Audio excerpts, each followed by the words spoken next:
perhatikan di bawah ini. Akar pangkat 2 dari 8 atau akar kuadrat dari 8 bisa ditulis dengan akar kuadrat dari 4 kali 2. Akar 4 secara terpisah dituliskan di sini akar kuadrat dari 4 dan dikalikan dengan akar dari 2. Sementara akar kuadrat dari 4 adalah 2 dan akar 2 biarkan dalam bentuk akar 2, sehingga akar kuadrat dari 8 bentuk sederhananya adalah 2 akar 2. Kita lihat bilangan yang lain. Bagaimana dengan akar kuadrat dari 12? Di sini bisa ditulis akar kuadrat dari 4 kali 3. Seperti contoh di atas, maka akar kuadrat dari 4 dikali akar kuadrat dari 3, dan akar kuadrat dari 4 hasilnya 2, akar 3 dibiarkan dalam bentuk akar 3, sehingga akar kuadrat dari 12 sama dengan 2 akar 3. Namun sebelum kita lanjutkan, coba perhatikan bilangan 12. Bilangan 12 ada bilangan 2 kali 6 menghasilkan 12 dan 4 kali 3 menghasilkan 12 juga. Mengapa kita mengambil 4 kali 3 bukannya 2 kali 6? Karena di dalam 4 kali 3 ada bilangan kuadrat, yaitu bentuk kuadrat dari 4 adalah 2. Ya, maka jangan mengambil 2 kali 6 karena 2 kali 6 tidak ada bentuk kuadratnya.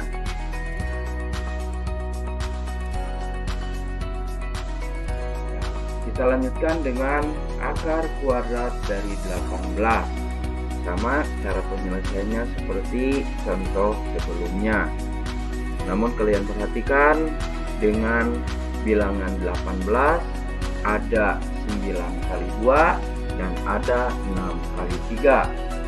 Yang diambil adalah 9 kali 2 karena di sini ada bentuk bilangan kuadrat, yaitu angka 9. Maka yang harus diambil adalah 9 kali 2. Jangan mengambil 6 kali 3 karena 6 dan 3 bukan bentuk kuadrat.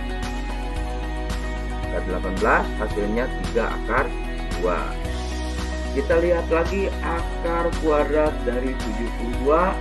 Yang diambil adalah akar kuadrat dari 36 kali 2, sehingga hasil akhirnya adalah 6 akar 2. Dan perhatikan 72 di sini ada beberapa perkalian. Yang pertama 36 kali 2, yang kedua 24 kali 3, ini hasilnya 72.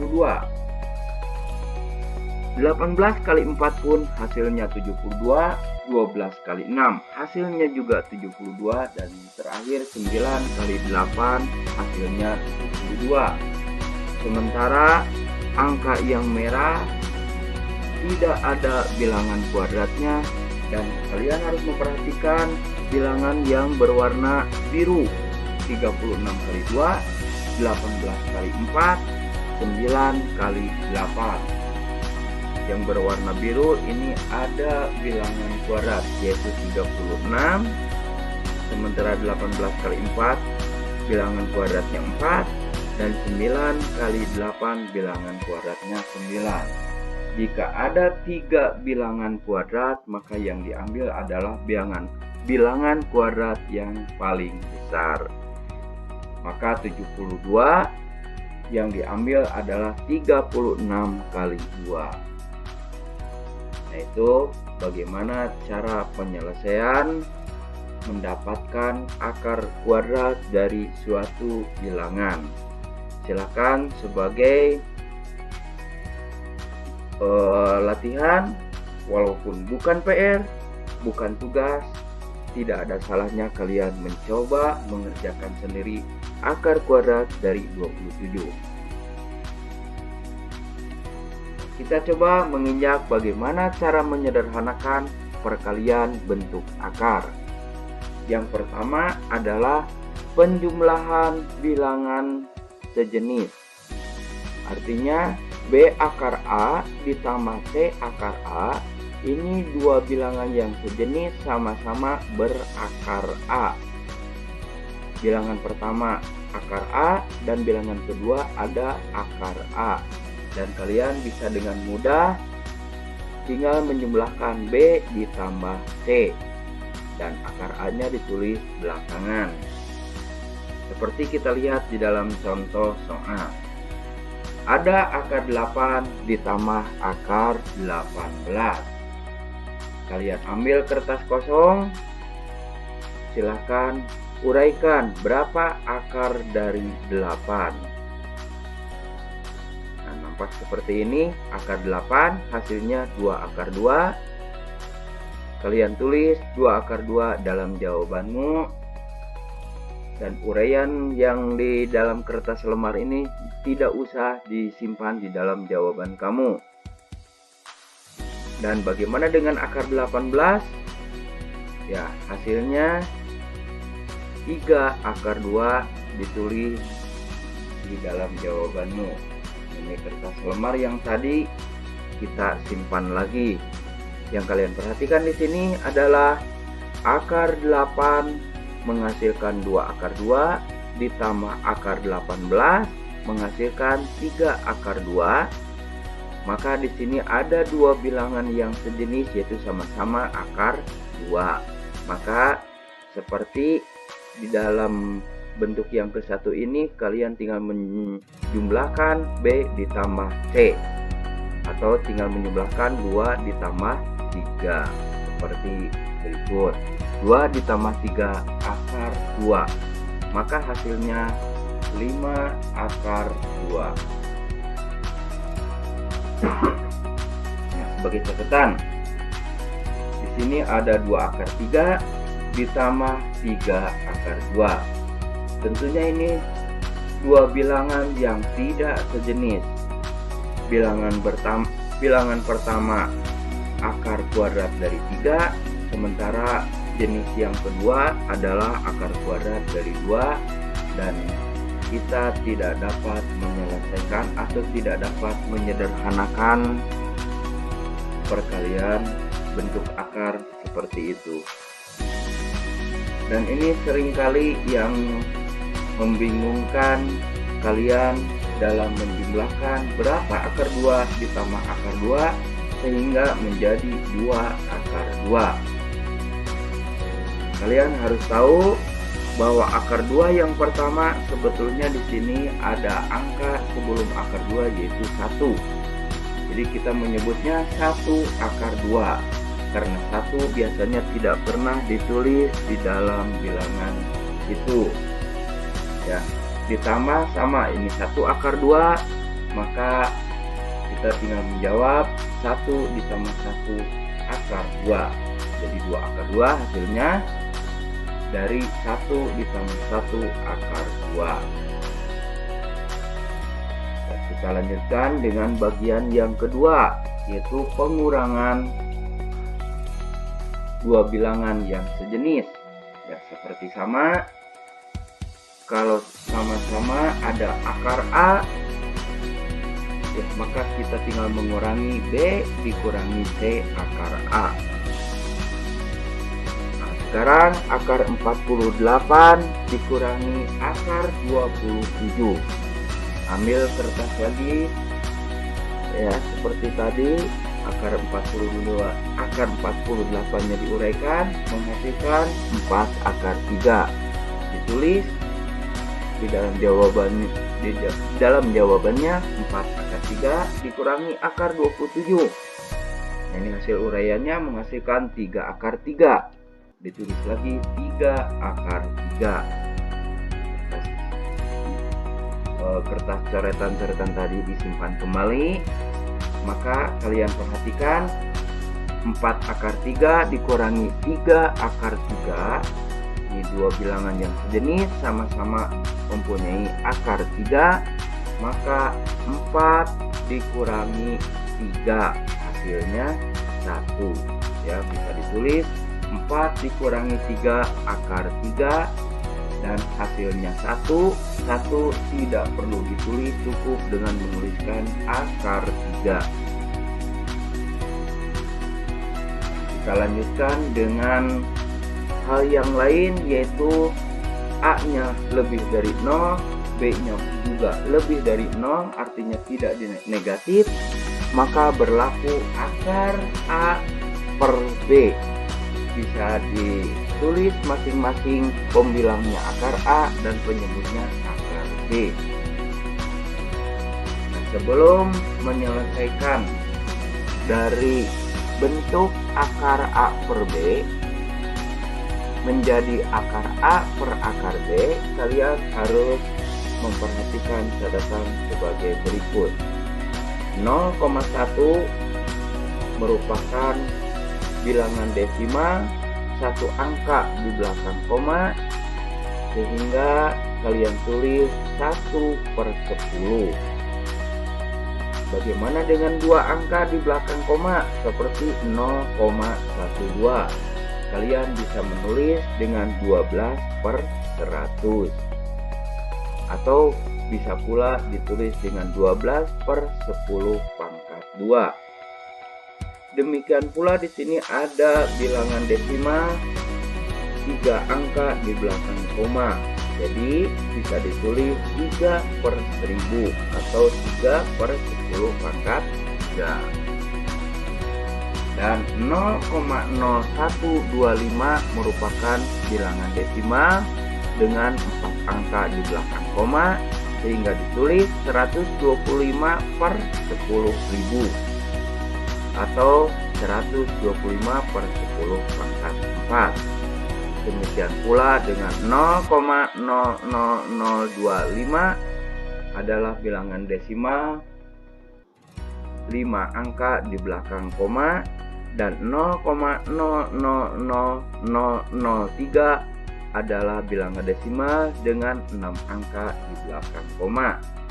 Silakan di sini titik-titiknya kalian lengkapi sendiri dan kerjakan bilangan desimal sebagai berikut, seperti contoh-contoh sebelumnya.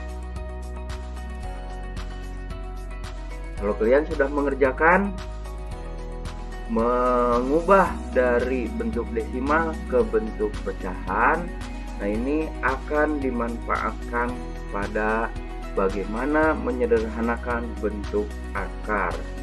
Seperti akar kuadrat dari 0,25, kalian harus bisa mengubah bentuk desimal menjadi bentuk pecahan biasa seperti berikut. Ya, menjadi akar kuadrat dari 25/100. Dan ini bisa pula ditulis dengan akar 25 dibagi akar 100. Akar 25 hasilnya 5 dan akar 100 hasilnya 10. Jadi hasil akhirnya adalah 5/10. Atau 5/10 ini kalian bisa dibuat dalam bentuk desimal, hasilnya 0,5. Begitu pula dengan bagaimana cara menyelesaikan akar kuadrat dari 0,012. Silahkan simak jawabannya seperti berikut.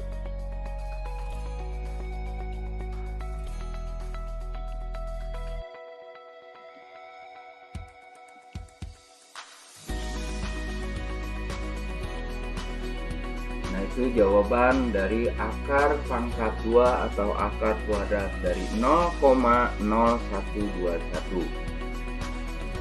Sekarang bagaimana dengan akar kuadrat dari 0,9? Seperti biasa, kalian tulis akar kuadrat dari 9/10 dan ditulis akar kuadrat dari 9 dibagi akar kuadrat dari 10, sementara 9 adalah bentuk kuadrat dari 3, maka hasilnya 3, dan akar kuadrat dari 10, bilangan 10 bukan bentuk bilangan kuadrat. Jadi biarkan saja dalam bentuk akar 10. Jadi bentuk sederhananya adalah 3 per akar 10. Bagaimana dengan akar pangkat 2 dari 4 per 6? Tulis akar 4 per akar 6. Akar 4 merupakan bentuk kuadrat dari 2, sementara akar 6 bukan bentuk kuadrat. Jadi biarkan akar 6 dalam bentuk akar 6 saja. Nah, seperti ini jawabannya. Akar pangkat 2 dari 4 per 6 sama dengan 2 per akar 6. Nah, ini contoh-contoh soal, kalian bisa simak dan bagaimana cara menyelesaikannya. Bagian A, B, dan C. Itu adalah contoh-contoh soal bilangan berpangkat 0 dan bilangan berpangkat bulat negatif. Ini yang kedua, juga kalian bisa diselesaikan soal-soal dan cara penyelesaiannya kalian bisa simak. Nah, ini juga ada contoh soal bentuk akar. Soal yang pertama A, B, C, D. Kalian bisa melihat alternatif penyelesaiannya di bawah. A, B, C, D.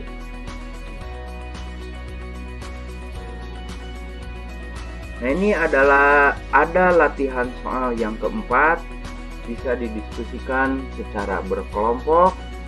Namun ini merupakan tugas yang keempat yang dikerjakan dalam buku tugas masing-masing. Ada 3 soal, soal ke-1, soal kedua, dan soal ketiga. Sementara tugas yang keempat dari pangkat 0, pangkat negatif, dan bentuk akar ini hanya dikerjakan di Google Classroom. Dan kalian harus memperhatikan catatan-catatannya sebagai berikut. Demikian penjelasan dari tayangan video bagian keempat. Selamat bertemu kembali di tayangan selanjutnya, yaitu video bagian kelima. Wassalamualaikum warahmatullahi wabarakatuh.